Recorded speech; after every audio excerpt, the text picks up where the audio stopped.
It's a great loss that the Catholic Pope 2 hours ago passed away to be in heaven.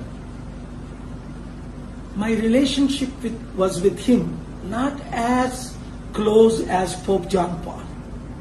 But when I did crusades in Argentina and Brazil, when he was a Catholic father, then became a bishop, he was very cooperative. He was inclusive, supporting everybody. Some conservatives hated him for being open-minded with gays and lesbians and transgender people.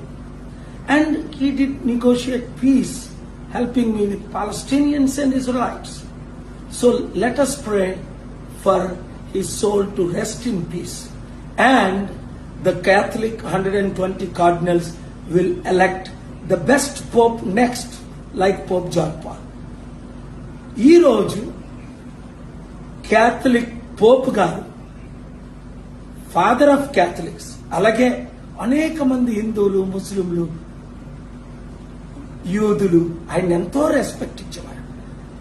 ఆయన father గా ఉన్నప్పుడు, Pope John Paul గారు Pope గా ఉన్నప్పుడు, అప్పుడు bishop అయిన తర్వాత అర్జెంటీనాలో, బ్రెజిల్లో మన శాంతి సభలు నేను పెడితే ఎంతో సపోర్ట్ చేశారు. వాళ్ళ క్యాథలిక్స్ ని, ఫాదర్స్ ని. కార్డినల్ సిన్ ఫిలిప్పీన్స్ లో ఎలాగో ఆయన చనిపోయారు, పోప్ జాన్ గారు చనిపోయారు, కార్డినల్ ఎక్సింగర్ చనిపోయారు, ఈయన చనిపోయారు. తెలియదు హెల్త్ రీజన్స్ ఏంటో అన్నది, కానీ శాంతి కొరకు ఎంతో కృషి చేశారు.